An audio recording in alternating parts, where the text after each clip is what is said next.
Good morning, good afternoon, depending on when you're watching this. My name is Lily from the White Shirt channel, and today we're just gonna do a little review of Genshin Impact +3. I know this video's been long overdue, but I've been busy with all family and work matters. But anyway, let's get this thing started right away.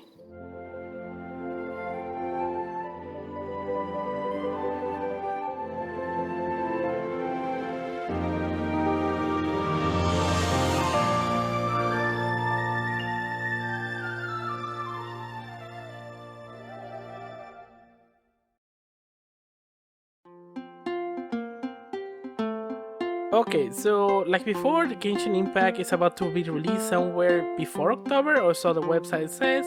We're just waiting for the game to launch. It is, so far as my experience of playing the game, it is fun. It is fun to explore around, discover new areas, go here and there. I always find myself distracted by new shiny things, objects that I can see on the distance, and I always wanted to explore, which is overall what the game is about, exploring and encountering new things. But of course, there's also bad sides, but let's just focus right now on the first and then we'll go to the bad. Okay, characters. All the characters in Genshin Impact are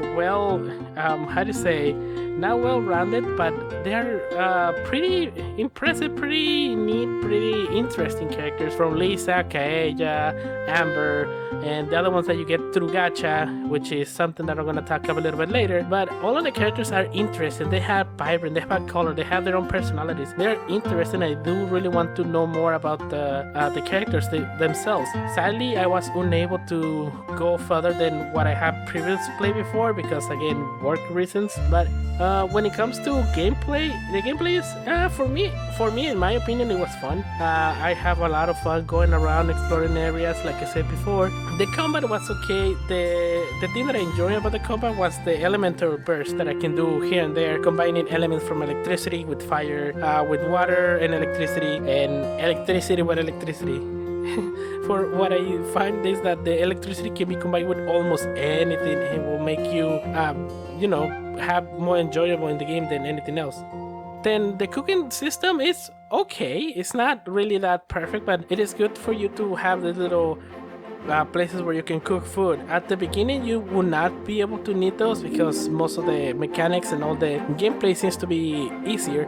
But after you start reaching like higher levels than 40, that's where you start gonna start getting food in your characters. The only thing I did not like is that, I mean, in a mechanical perspective, it seems to be something for you so that you don't spam all the food to recover one character. So now they have this little circle on the bottom, which you can only feed a character a certain amount of foods, and each food has its own level of fullness, you can say that. So if your character managed to get to that little red excess completely full, you won't be able to eat anymore, which is gives it like a little bit more difficulty, but not that much that makes it unplayable. Okay, so besides that, the graphics, it seems pretty alright.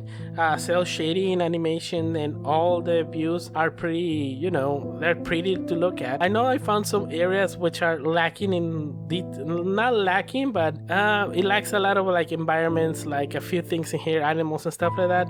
But it was not always completely empty. There was something interesting to look at here and there, or something where you can see wide open fields and you can see the distance, what's going on further ahead.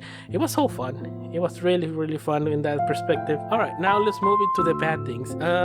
What I know is that the gacha system, I'm not really a fan of gacha systems at all, but compared to other MMOs and other mobile games that I have played before, this gacha system is, for me, passable. It is an okay system.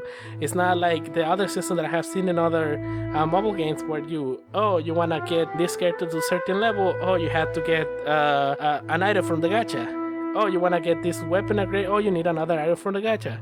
And this one is all in one gacha system for everything.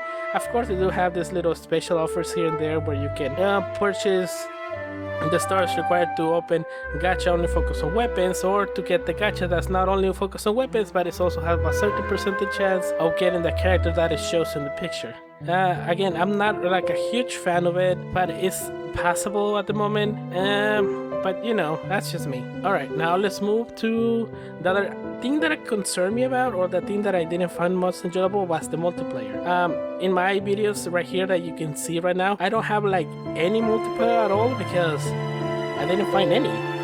Literally, I was from time to time I will have like a little icon popping up on top of my screen, say like, oh, this person wants to join, or this other person wants to join, and I'm still wondering why. Why will I let this person join my world? It was until later on that I find out that if you finish your world bosses, I'm talking about like the cubes, like the dragons and other dungeons that have like super big bosses, you cannot redo them until a certain time has passed, probably like a day or so. Again, I was not able to go into that because of time restrictions, but in other words, you can go to another person's world and do that. And I don't know, I think that's a plus if you have other people. If not, you might end up like bugging me or bugging other persons that do not want you in the world just for you to run around and do that thing. But anyways, that's just me. Alright, moving on. The other thing that I did not like about the game is the leveling system, the level system. The way you level your character, level the weapons, level the artifacts, level the world, level your AR. It's a lot of levels for like a lot of things. Like you have to level your weapon, level the character, unlock the cap.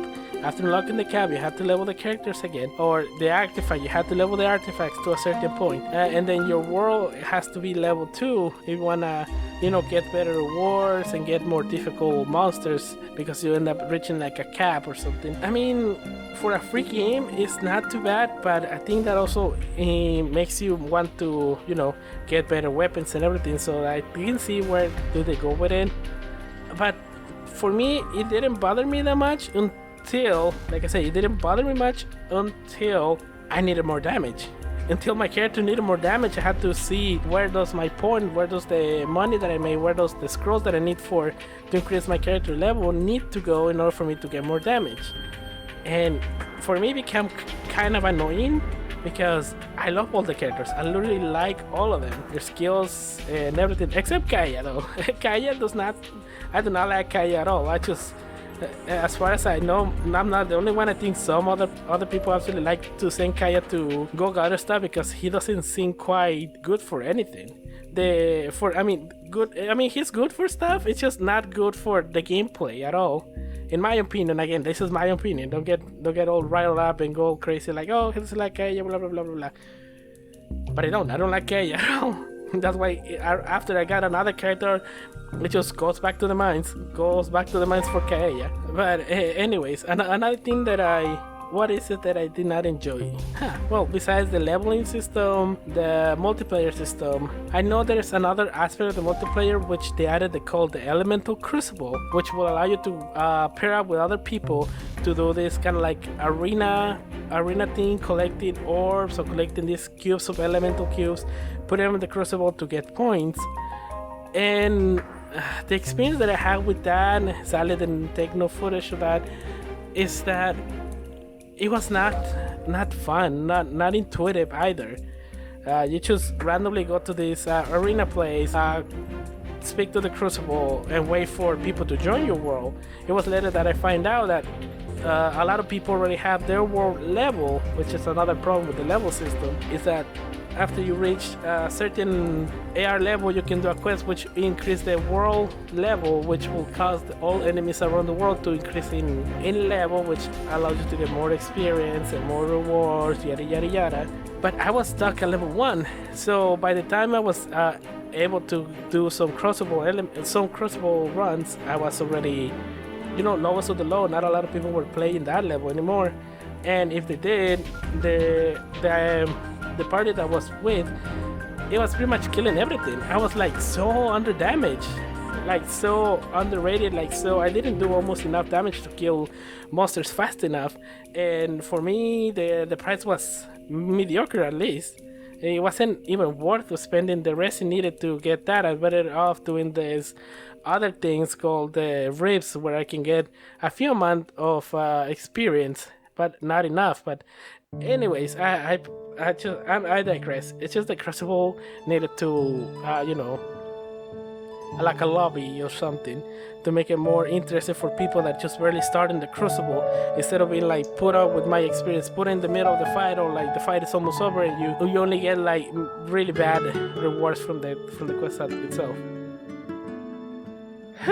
Well, overall, to keep this video short and not very long, the Genshin Impact game is a fun game to play, an open world, kind of like Breath of the Wild, but with a little few tweaks here and there. It is fun to play. If you wanna go pay for gacha, go for it. I don't say it is bad. It's just like it's not of my liking.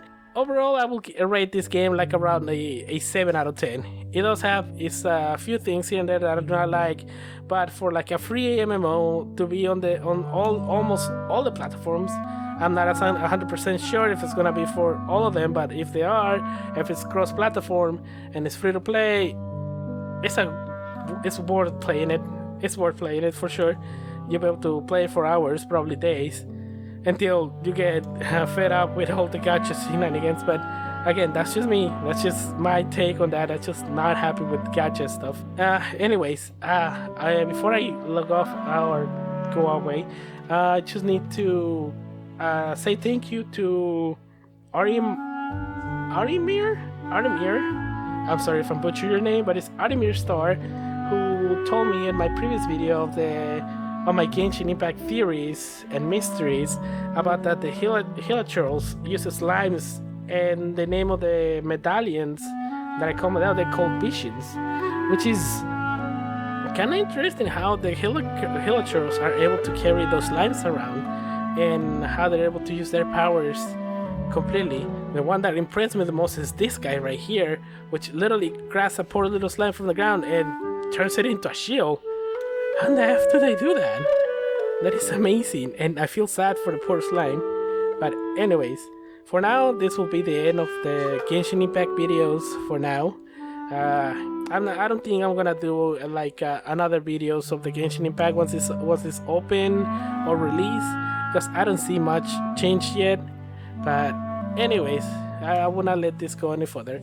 Next time I'm gonna try to play some other games. You can leave in the comment section below recommendation of games that you wanted to see play. And it's kind of weird because I'll explain that in another video. But anyways, this is Lily from the White Cherry channel. And don't forget to subscribe, like, and share everything that you can see in here. Anyways, I'll see you in the next video. Bye.